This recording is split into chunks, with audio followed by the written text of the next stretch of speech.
try to, there we go. Good afternoon, everyone. My name is Mark Cooper. I'm the director of the U.S. Department of Commerce office in Indianapolis.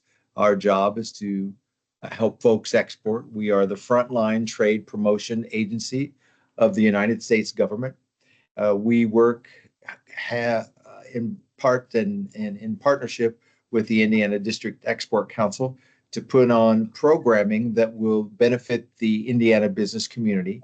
And we are delighted to have a number of registrants today on this webinar. Over 60 folks have signed up, so we're delighted for that. And we have a great cast of speakers to share their experiences and their expertise. As I mentioned, have mentioned a couple of times, the recording will be, or the program will be recorded. So please, if you do not consent to be recorded, then let us know now and you can drop off. But we are happy that you're here to participate in this program. I'm going to have Bob Mason, my colleague from the Indiana District Export Council. I'll turn it to him in just a second. You can put questions if you have them in the chat. We'll try to be responsive to you, and we'll try to keep our program on time today. So without further ado, it's 12:02, and I'll turn it over to my colleague, Bob Mason, to start our program today. Thank you, Bob, and thank you, speakers. Thanks, Mark.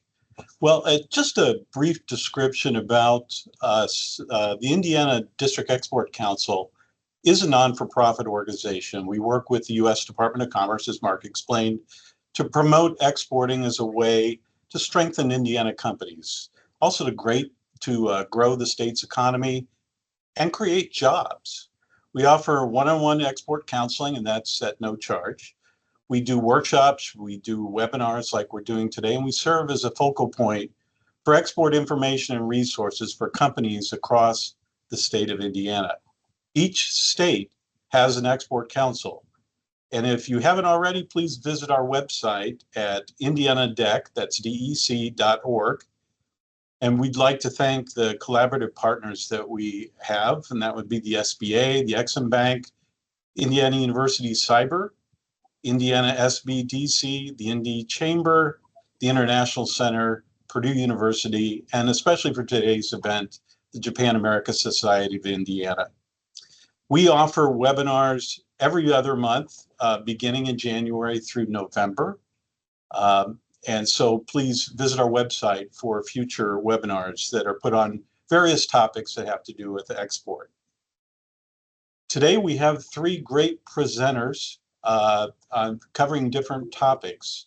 And I will introduce each one before they start. And so we'll continue on, and we'll start with Danius Bartziukas, as I butcher his last name. But Danius comes to us from the International Trade Administration. That's part of the Department of Commerce. He is the Deputy Director of the Office of East Asia and Oceania. Danius has been a desk officer at the Department of Commerce since 2001 and has recently been serving as Deputy Director of the Office of East Asia and Oceania. He has a bachelor's degree with higher honors in Germanic languages and literature from the University of Michigan, and a master's degree in international studies from the University of Washington. And he's done work for several years in Nagoya, Japan, so is an expert on Japan issues. He's married, has 3 children, and he is actually a Midwesterner. He's originally from Cleveland, Ohio, so we're really lucky to have him. So Danius, I will turn it over to you to cover the topics that you want to cover. Okay, thanks a lot, Bob. I'm putting up my screen to share so you can see the slides I've prepared for the presentation. So I'm going to talk about the U.S.-Japan commercial and trade relationship to give you a little bit of background of what we do, and I'll also provide some information about doing business in Japan. So I'm going to cover some simple trade data. Going to give you an idea of the U.S.-Japan commercial mechanisms that exist between the Department of Commerce and Department of State and Office of U.S. Trade Representative in Japan, give you a little bit of background on ITA, and then go through my brief outline on how to do business in Japan. So trade data, very simple: imports, exports, foreign direct investment. It's just a lot of numbers, so it's not all that relevant. But as you can see, there is a lot of trade between the U.S. and Japan. We export about $120 billion worth of goods and services and import 186. There's a trade deficit, and there's the data on about, you can see that Japan is, between 3 and 5% of our overall trade. I'm going to share this slide, or the slide deck, with everybody so you can look at all the details I have here if you're interested. A lot of the imports deal with capital goods, automotives, industrial supplies, and so forth. Consumer goods exports are similar things. Of course, we export less autos than we import from Japan, which makes up the majority of our trade deficit. We export a lot of food, feed, and beverages to Japan. And also, we actually have a trade surplus in services. Okay, let me move on.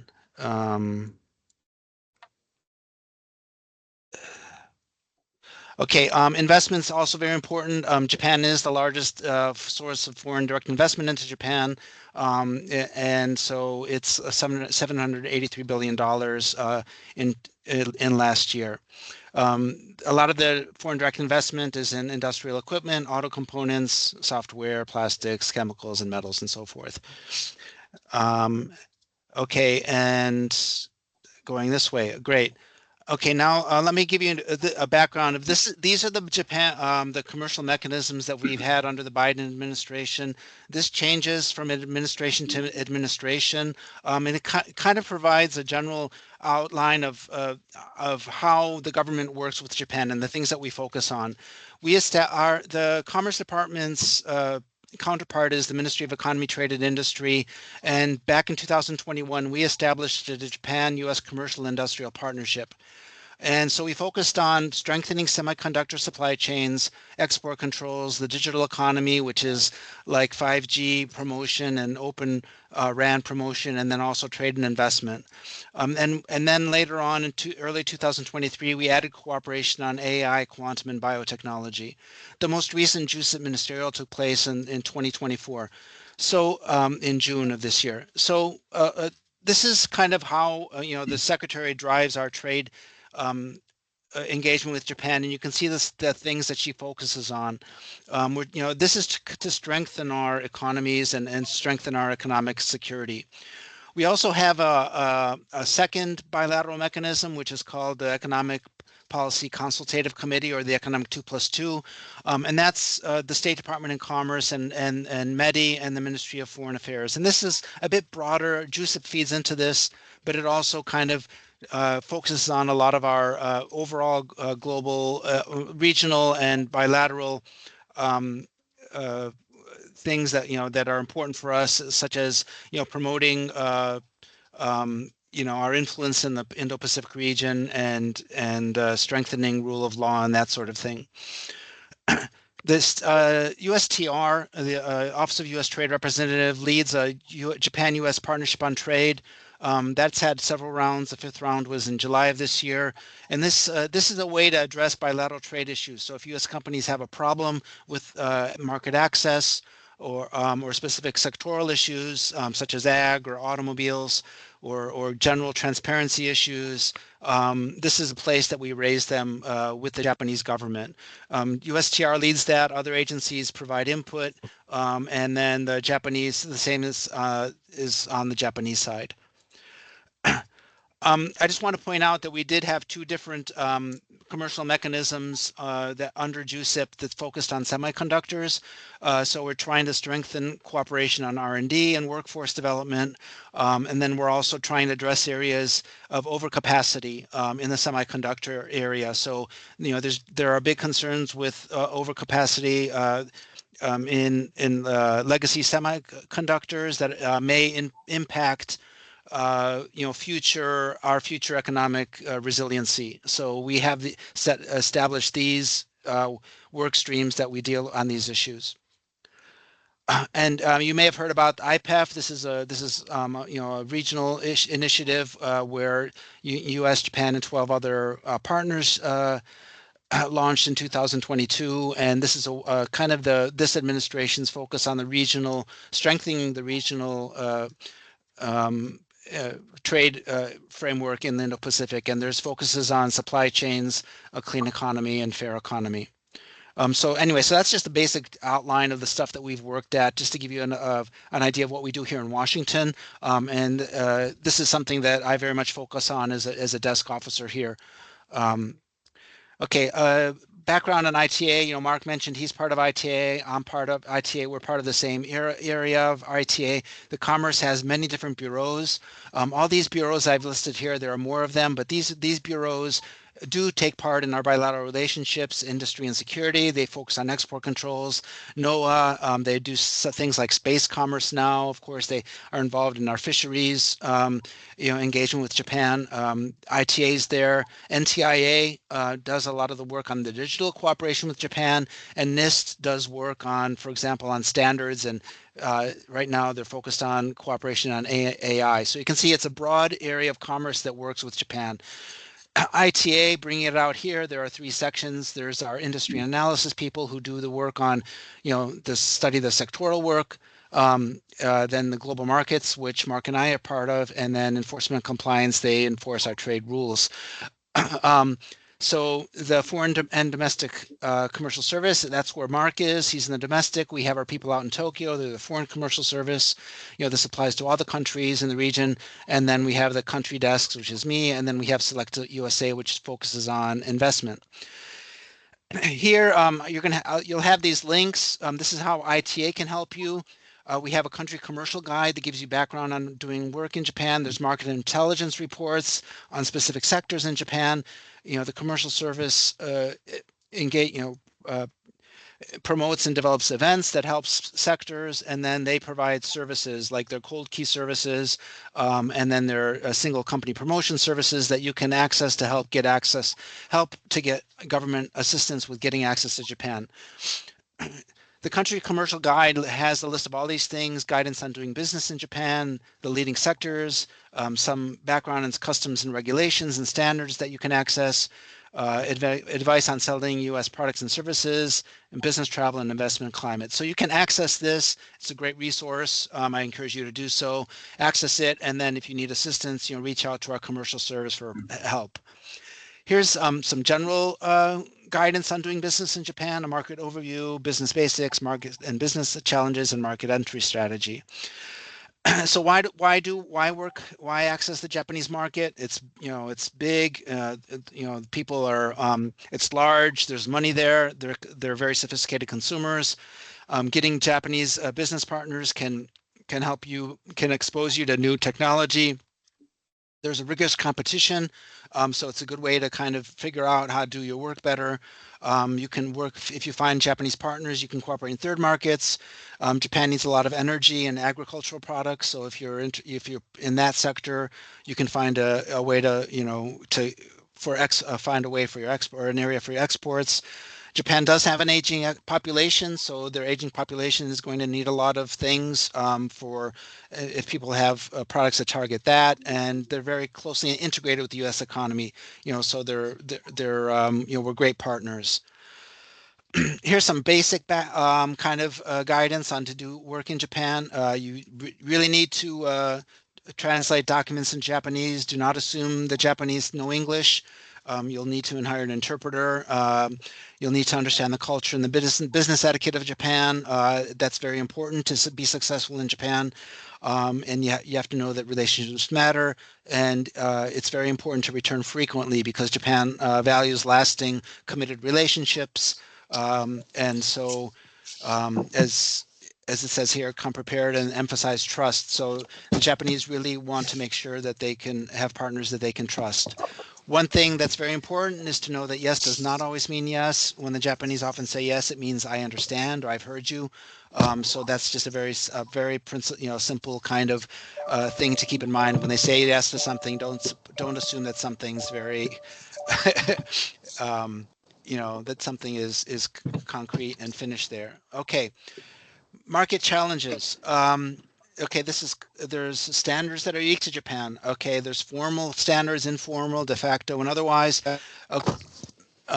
Okay, so it's very important to know that Japan has uh, a very complex and developed infrastructure, which includes standards and regulations and certifications and all that sort of thing. So you have to be aware of those. Of course, this is something that we try to address in our bilateral relationship with Japan, but it still exists.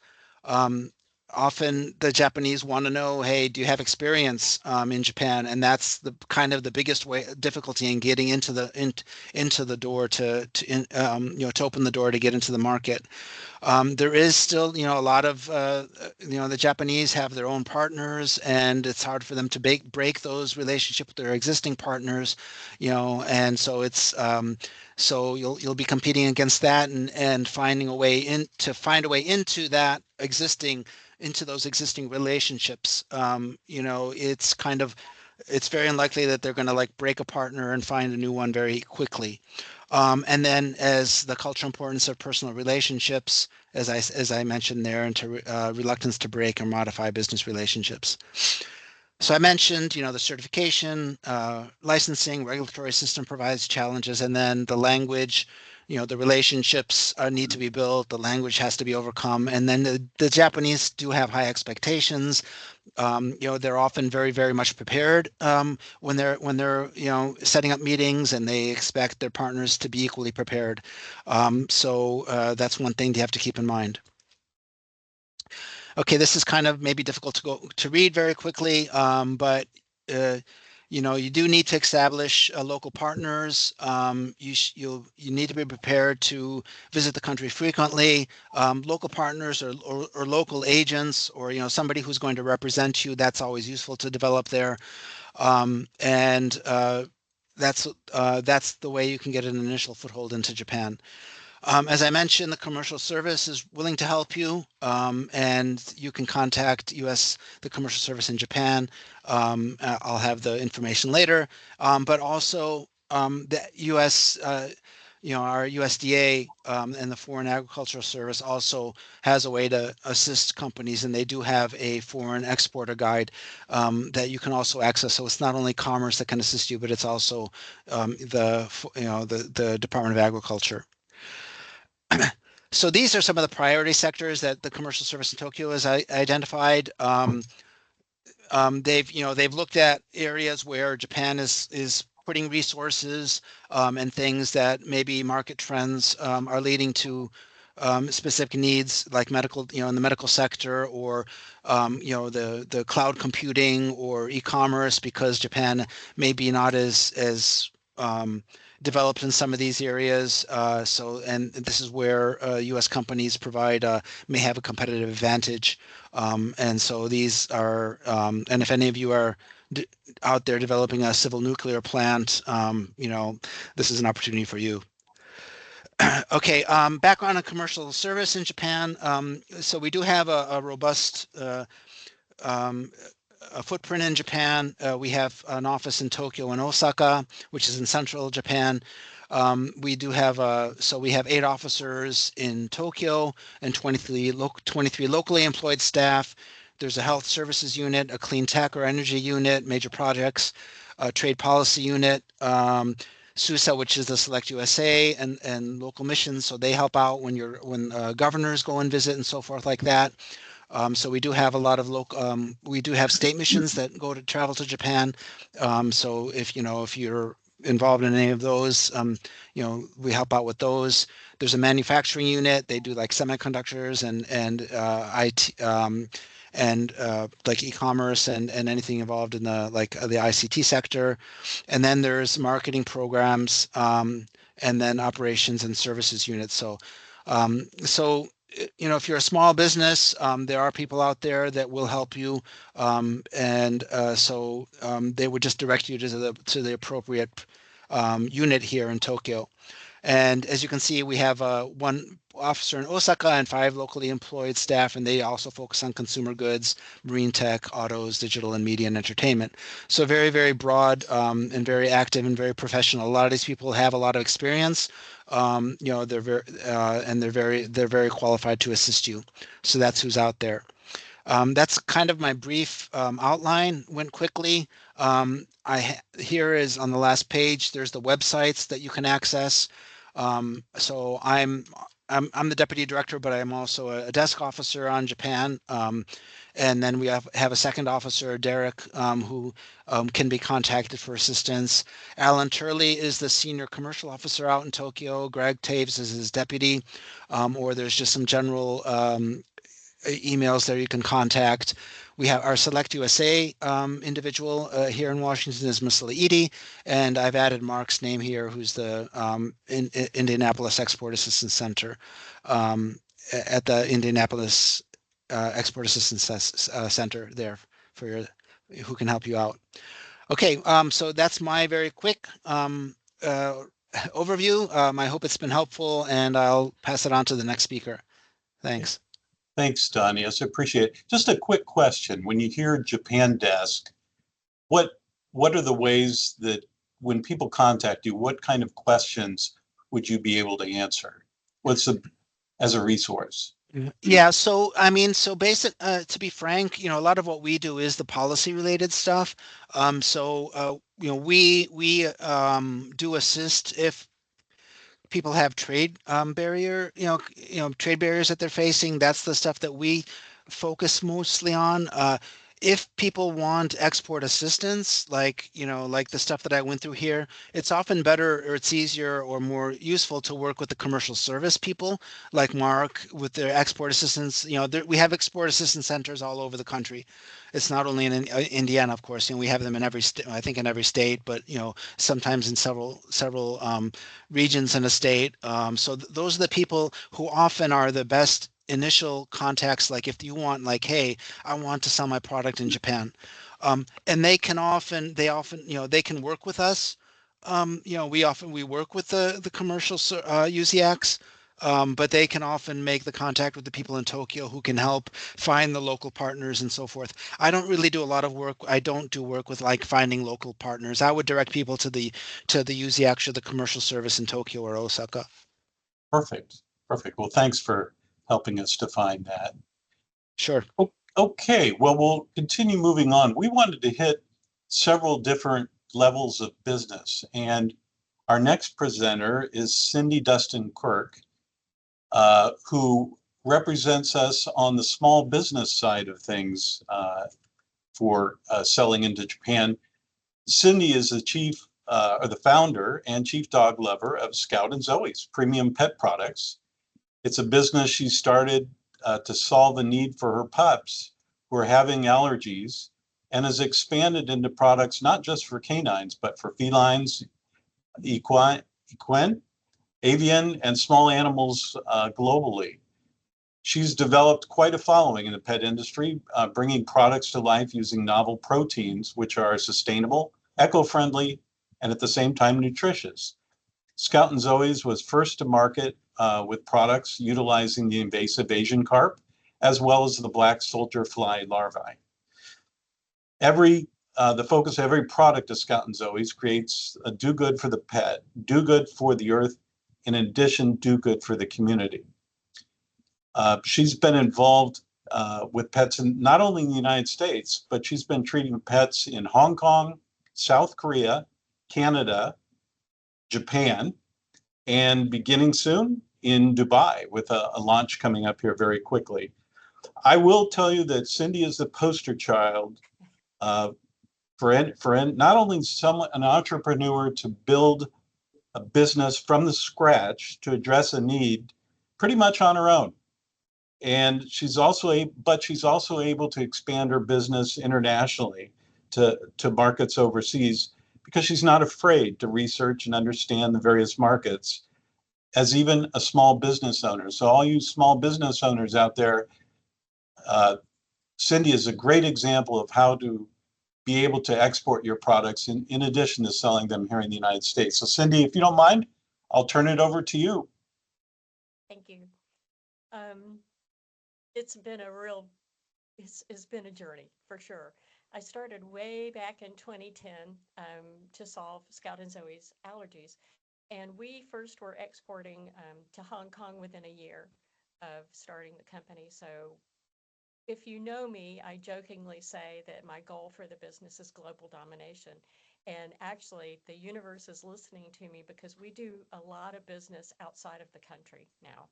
And entrepreneurs, especially here in Indiana, should not be, and outside of Indiana, all over the country, should not be afraid to think big and think globally as you're developing your products and you're scaling your companies, because folks in other countries love their pets just as much as we do here. I don't have children, so my children are my pets, and I develop treats like these behind me for different issues, for allergies, but really just because they're unique and dogs and cats and all these critters love them. So what the way that I started doing this, especially in Japan, we'll focus on Japan, is someone contacted me. My buyer contacted me, and how he found me, I really don't know, other than he did his homework and found a company that was willing to talk with him. So the reason that he and I have this wonderful relationship that we've had for 4 or 5 or 6 years now is because we provide him with products that are very unique, that his Japanese customers love. Things like frog legs and whole sardines and freeze-dried salmon and duck hearts and shrimp and things, and a carp, the invasive carp. So we love export because the competition is for our industry. It may not be for semiconductors and other industries like that, but in my particular niche, it's less crowded for us outside of the country. So if someone out there has an industry or a company that they want to start, and it's in pets, it's going to be difficult for you in the United States because it's so very crowded. Well, in Japan and places like Dubai, where I'm leaving in a couple of weeks to go to launch products there, it's not as crowded, and people in those countries are hungry for, well, hungry for their pets to have them. They're not hungry to eat our products, but they're hungry for Western products, especially from the United States. And if the more unique you can be, the better off you are as far as success in the market. Um, when I first started exporting, I really didn't know what the hell I was doing. Um, but I had people like Andy from Foreign Targets and the ISBDC and a lot of resources that were available to me at no charge, because they want companies to export outside of the United States. They want us to scale, they want us to grow. And without those particular people, especially Andy, and I know that you're blushing right now, Andy, I can't see your face, but I know you are, that you have been invaluable in my journey, exporting not only to Japan, but also to every other place that we touch outside of the United States. So you don't have to know everything, because there are people that are willing to help you, and that's their goal in life, is to help us export our wonderful stellar products to other points outside of the United States. Um, shouldn't be afraid to ask for help. And I can't give you statistics on this, but knowing me, if you know me, I'm not afraid to ask anybody for help anytime, because I know I'm not the font of all knowledge. But it's to your benefit to gather these people into your sphere of knowledge and influence, because they can be your go-to people. Ask these questions as things arise for certifications or particular customs that you might need to know how to hand a business card, rather than to just give somebody a business card. If this were my business card, and you hand both hands, and wait for your recipient to read both sides of your card. Those little teeny tiny customs matter a lot to your buyer. And in Japan, especially, it matters a great deal, because they are very steeped in tradition and and the ways to do things and customs. So don't be afraid to ask for help. Um, you don't have to be a gigantic multi-million-dollar corporation to export either. I am not any of those by a long stretch right now yet, but soon to be. when we touch all of the points I want to in the world before my journey on the planet is over, everyone in the planet will know Scout and Zoe's, and we will take over the pet industry with global domination. So you don't have to be a multi-million-dollar corporation to export. And if you don't know how to ask, just how to do it, just ask. And you can find your niche. If it's not here, it may be outside of the country. And for us, that we're the best kept secret in Indiana. Not a lot of people know that my company exists here, even though I'm right in their backyard and have been for 15 years. But I can walk down a trade show booth or a trade show aisle in Los Angeles or Las Vegas or Orlando or even somewhere like in Germany at Interzoo, and people will know me because they know of Scout and Zoe. So your calling may not be domestic, it may be international, and that is perfectly wonderful because not only do you get to meet all of these fine people from different cultures, you can travel there as well. And that's the beautiful part of doing business all over the world, especially in Japan. And I look forward to going very shortly to experience the culture, to experience the people, and to develop those long-lasting relationships. And I have no idea where I am on time because I forgot to set my timer. But the end thought that I will leave you with, this piece of knowledge, is to think globally, think big and think globally. And you don't have to start huge. You can start with these little tiny touches outside of the country, like my customer in Japan. If the yen were stronger, he would buy more. So we're hoping that the yen grows in strength against the US dollar so Masa will buy a lot of product because he loves our product. It's just sometimes the currency exchange rate is just a little bit not in their favor. But think globally, think huge. You don't have to know everything. There are resources and people that will help you, and they're happy to see you succeed, and that puts a smile on their face every single day. How am I doing at time? I'm good? You're doing okay. You're doing fine. I was just going to ask you a quick question, Cindy. Yeah. You're referring to Andrew's Export Accelerator program. What part of that program really helped you out? It was, well, all of it, even though I was fully aware of what Andy can do and the stats and help that he can provide. It was really very enlightening to see which countries in my world exported or imported the most pet products, how many pets they had. Those little, they're not little details to me. Those are huge stats that I needed to know in order to pick the countries that I wanted to focus on. And that combined with the market research that can be done with the global reports, and I forget what they're called, Andy, I'm so sorry, but I don't recall what it is. And knowing of like Exim Bank for insurance overseas and assistance with working capital. Now they have working capital loans for exports, products that are going to be exported. Those type of pieces of information were really, really helpful, as well as knowing and getting to meet in a little bit more detail, a little bit deeper, the other companies in, Euromonitor and Dynamite, who were also in Indiana going through the Export Accelerator. Knowing that you're not alone is huge, because when in a small business, especially for me, it's lonely at the top of the mountain. And sometimes you don't have a lot of people to ask questions.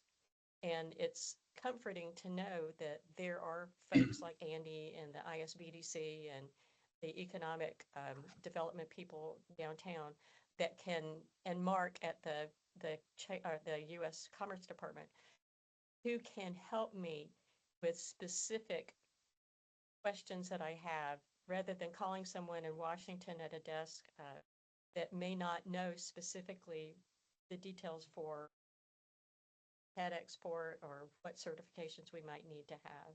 But the Export Accelerator was huge. And I'm Great. so glad I went through it. So glad. Thank you, Andy. Yeah. Thanks, Cindy. You certainly are a testament that even small businesses can successfully export, including the Japanese market. And so we appreciate your comments today. Thank you for having me. Yeah. Well, we look forward to seeing Scout and Zoe's on shelves everywhere. Here we go. Watch us Yep. grow. Well, let's move on to Peter Jones. Peter is a recent immigrant to the state of Indiana. He comes to us from upstate New York. Peter spent 30 years with ConMed Corporation, an orthopedic and medical device manufacturer. He has 25 years of experience in both regional and global international sales and sales management.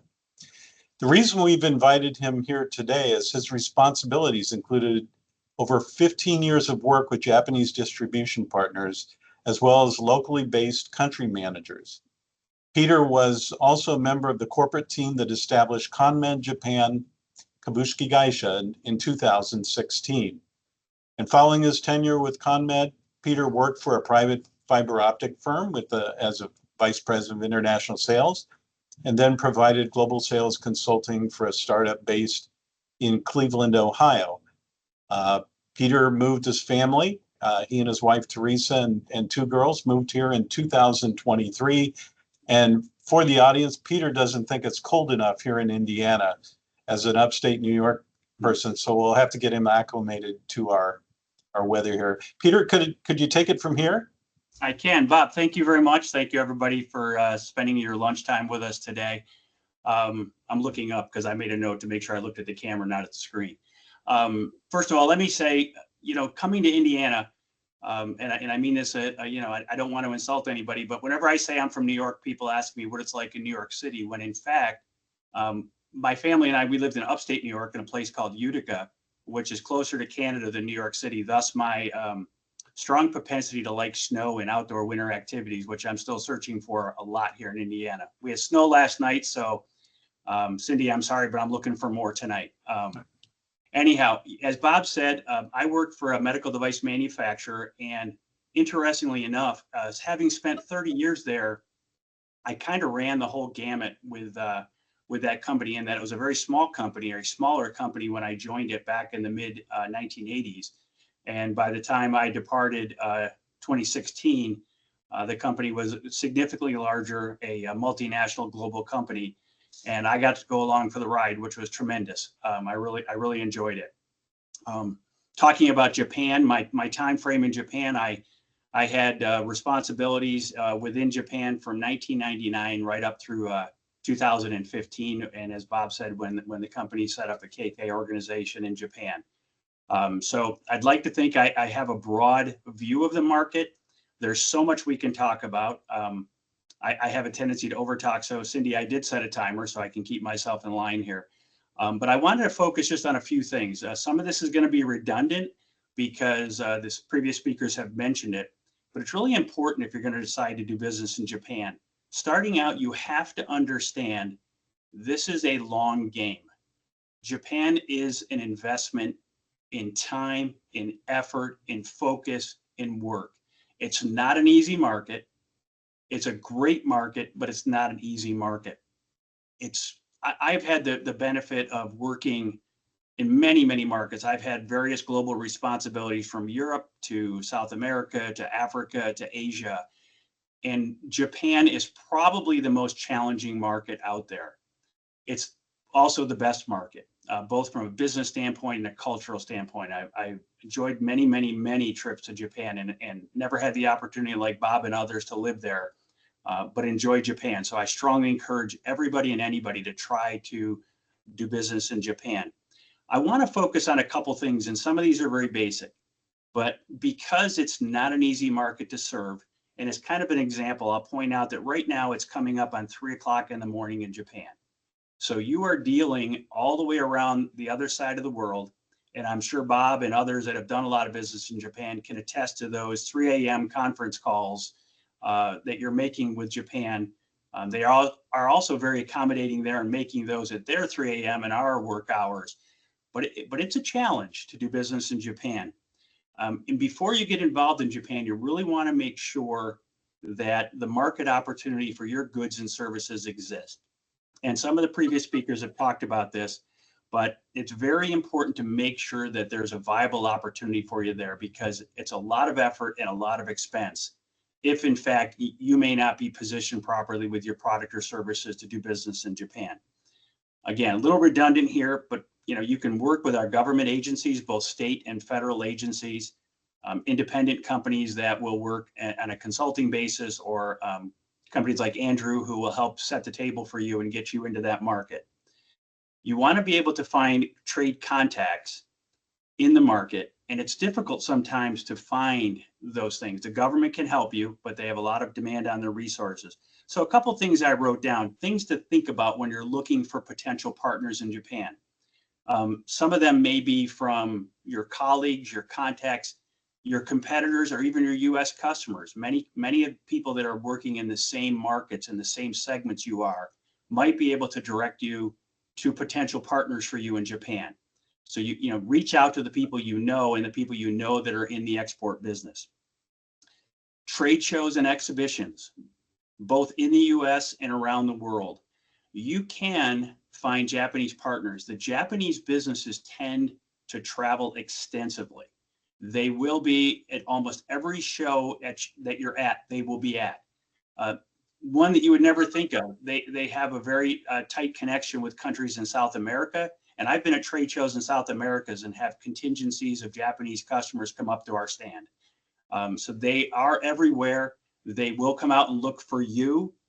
One suggestion I would make to you, kind of to what Cindy said about the business cards and making sure you had your Japanese contact points on the business card. Take the time to have a sign that says looking for distributors or looking for Japanese partners made up to put in your stand anywhere you are, whether in the US or around the world, in Japanese. That shows that you've made the effort to them and they're looking for people that want to make the effort to do business in Japan. Obviously, you can look at the internet, and sometimes, as Cindy pointed out, you will get the direct inquiry. People will reach out to you because they're doing their research and they will come to you. So there are a lot of opportunities to find partners. And that's just step one. You've got to find a potential partner, but from there, you have to then build the relationship with the partner you choose. And as you look at your partners, things to consider is you have to make sure, Japan's a big country. It covers a lot of geography, a lot of islands. And you need to make sure that as you look at partners, that you're doing your due diligence on them as well, to make sure that if you're choosing to do business with them, you're finding somebody that gives you the best coverage, both from a standpoint of financial capabilities as well as geographic capabilities.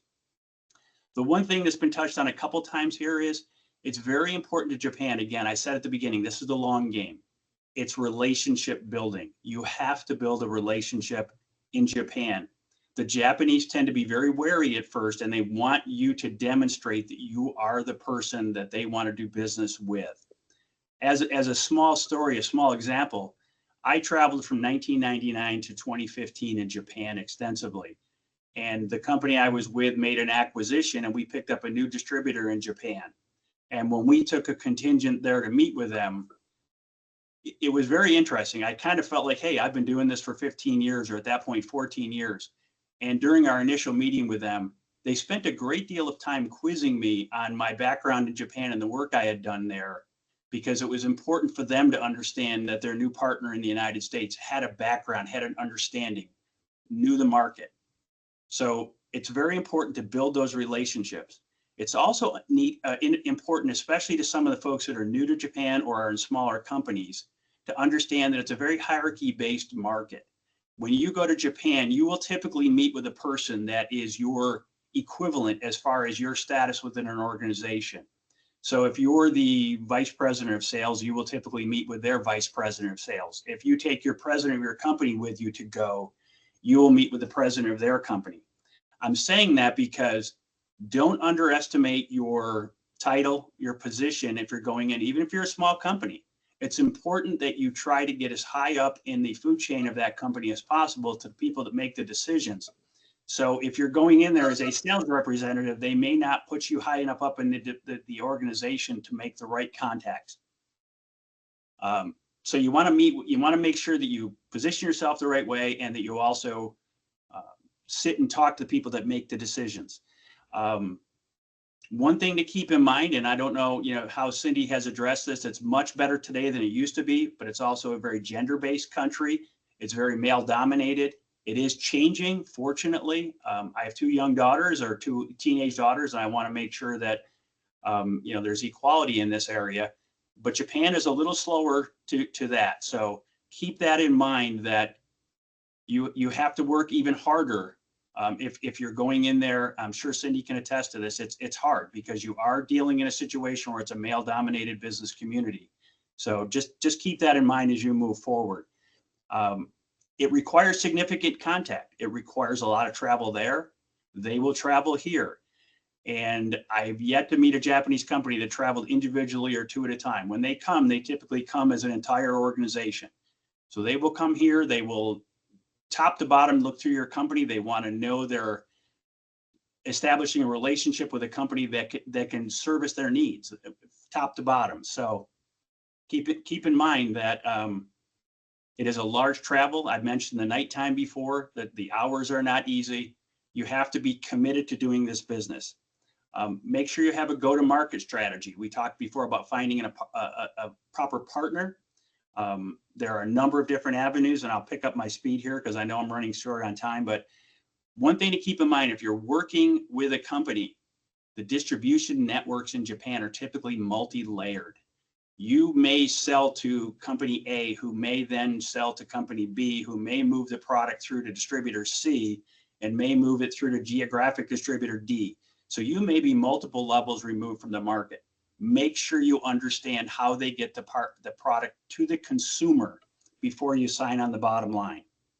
The last thing I'll touch on is the importance of, as you approach a market, whether you're small or large, it's got to be a team approach. You have to have everybody in your organization on board. You have to involve everybody from regulatory to legal to quality to marketing to sales management. And those folks need to be, before anybody from Japan comes into your company, they need to be briefed on the challenges or the understandings of what the Japanese customers are looking for. It's not an easy business. Everybody needs to be on board. But once you get going in the Japanese market, as has already been mentioned here before, the Japanese customers are tremendously loyal. They will work closely with you.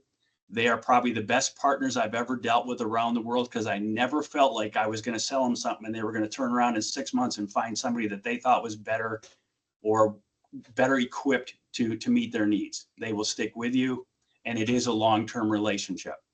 I'm coming up on about 14 minutes, Bob, so I'll kind of pull it there, but just by saying it's a great market. If you have a chance to do business in Japan, do it. All the resources that have been mentioned to you here today, use them. It's difficult to do alone, and there are a lot of people here to help you. Thanks, Peter. I just wanted to touch on one thing that you touch on that I think is very important, and that is distribution in Japan. If you're used to selling direct to retail in the United States, most likely it's not going to happen in Japan. You go through distribution, whether it's an agent importing your product and then that going to a wholesaler and that going to maybe 1 or 2 distributors, which is how our company typically supplies the waterworks industry in Japan. You're correct, you go through multiple layers of distribution. Oftentimes in Japan, it might not make sense, but it's equally logical in Japan, and so you need to learn that. I would add one area, and that is, in the United States, we're used to function. If something functions right, you typically are okay with it. But in Japan, it's not just function, it's presentation. And the example I give, we supply a product to repair leaking pipe in the waterworks municipal area in Japan. And if the printing on it has a slight smudge, it's rejected. Now in the States, it typically would be, hey, it works. Why would you not supply that? Well, it's different in Japan. If you're selling to a customer, and we often say the customer is king in the United States, and those that are online here that are experts in Japan understand you're not king. The customer is not king in Japan. The customer is God. And that there is a phrase for that. And that's entirely true, is that the customer is taken care of with much more detail than we would do here in the United States. With that, well, thank you, Peter. Appreciate all your observations and hope that helps our audience that we have here.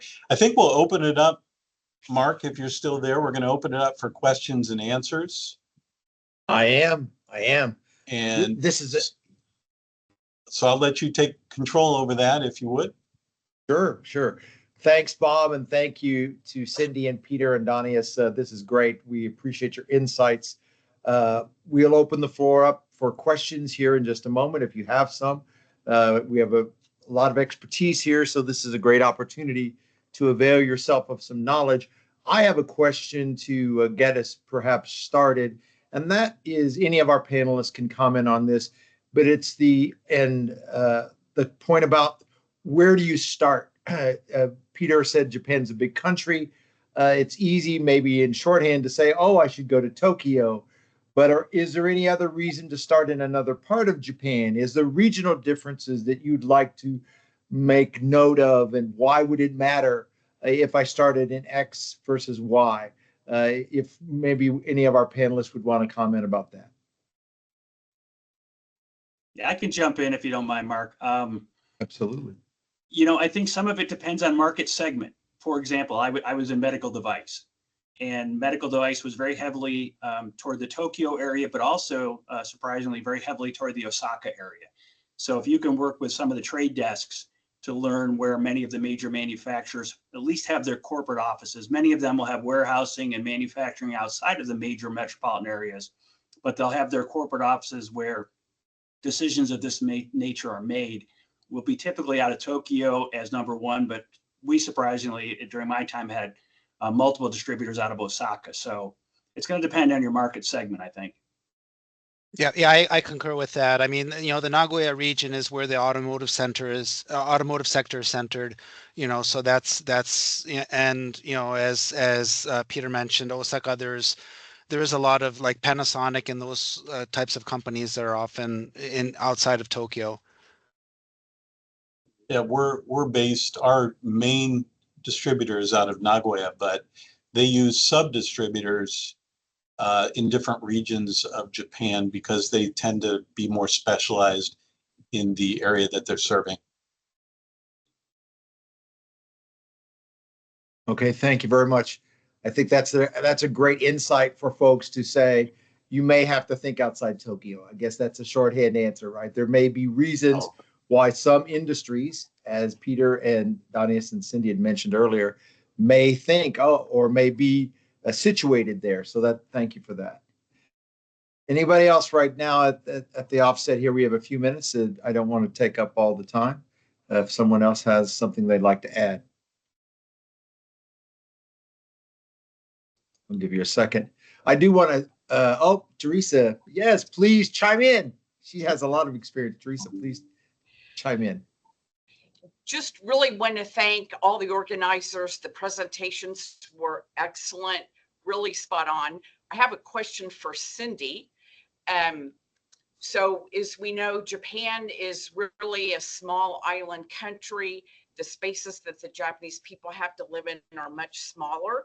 And typically they don't have really large Great Danes, really large pets. The animals are much smaller. As Bob mentioned, often the presentation, potentially the packaging is different. So I'm interested if you've had to adjust your product specifically for the Japanese market, whether it's the product itself, like the size of the food, how it's shaped, the packaging. Have you had to learn a lot about pet care in Japan, or mostly have you been able to depend on your Japanese partner and distributor to really take your product forward, or a combination of all of the above? It's really a combination of all of the above. We just had representation at 2 Pet Fair I think it's called Pet Fair Southeast Asia events where we were looking for distributors. And in the instance of the distributor that we have, he buys bulk product from us and handles all of the creation of the labels and the packaging and everything. But the size of the product that we sell him is much smaller than what is available in the United States because of the pets being smaller, because you wouldn't give a cat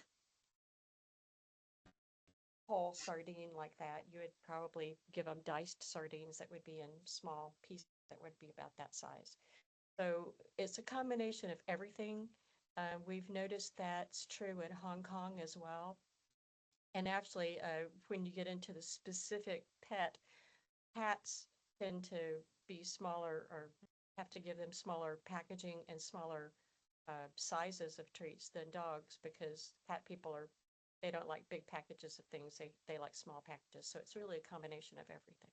But good question, great question, because the different markets, Japan is different from China, is different from Dubai, is different from Western Europe. We could have 4 or more different types of packaging or packages for the same treat, depending on where it goes in the world. So that's a great question. Yeah, that's awesome. We had another question from Jean-Jacques. So please, Jean-Jacques, unmute yourself and ask your question. Thank you to the panel. We've been working in Japan for a number of years now, and we've just brought on a new distributor for us, and I'm just quite interested to find those that are working in Japan conflict resolution. I agree with you 100%. It's about a long-term relationship, and with this new dealer, we are having some conflicts. I'm actually flying out there in January to go meet with them, and just there's the saving face where they don't want to admit any of their errors. And in a meeting situation, what would your advice be in terms of how to discuss? We've been very open to apologize and recognize there's areas that we have to improve on in terms of our service and quality of products, etc. Based on, someone told me Japan's a gift to you because it'll teach you about what quality control really is. But on the same breath, there's a side to the business where they have a responsibility that they're not performing themselves. How would you handle that in terms of actually getting them to be open to discuss correctly what they need to do to improve their side of the business? Who wants to tackle that? I can make one comment. I do know that, I had the benefit of having, an in-country manager who gave me great insight in working there. And the benefit we had with having an in-country manager was sometimes conflict resolution is handled outside of normal office hours. There's an openness to discuss things. You don't want to say off the record, but you can address things in a fashion when you're not in the office, they're not around a lot of their colleagues, where their own status it might be challenged. You can have some open conversations, just remembering that when you go back in the office the next morning, those open conversations were kind of held in confidence. And if you can reach a resolution one-on-one or in small groups outside of the office, it makes it easier the next day for everybody to kind of find a common ground. Yeah. Let me add. Go ahead, Daniels. Yeah, so related to that, there's a term in Japanese called nemawashi, which is twisting the roots, and what that means is that before meetings, before big decisions are made, you prepare the ground. So even like Peter said, maybe it's in the previous, previous like evening when you're socializing more informally, you're preparing the ground to make the decision. And so that's an important step in kind of making sure that people are on the same page. Actually, for you, understanding the concept of saving face is a huge advantage, because those that don't understand that concept typically have a more serious conflict to get across. And I think the more you can make it a team effort to improve the quality on both sides, whether it's very serious or even minor, making it a team project typically works a lot better than saying, okay, who's responsible for this? So I would say you're already a step ahead of most people by understanding that concept. Okay, thank you very much. I don't see any other questions. We're at the top of the hour. These are great comments and questions, very thoughtful discussion. So we want to say thank you to our panelists. Thank you to all the registrants and attendees that have joined us today. We want to say also a big thank you to our Indiana District Export Council members that have signed up. I couldn't see all the list, but for all the Indiana District Export Council folks that are on the call today, thanks for joining. And thank you, Teresa Kolzak, good friend of the DECs and part of us, and knowledgeable about Japan and the local market here. Thank you for supporting us and joining us today as well. And thank you again to our speakers. And I'll turn it over for just a moment to our DEC Chair, Indiana District Export Council, Andrew Ronke, to give us any closing comments as we get ready to adjourn.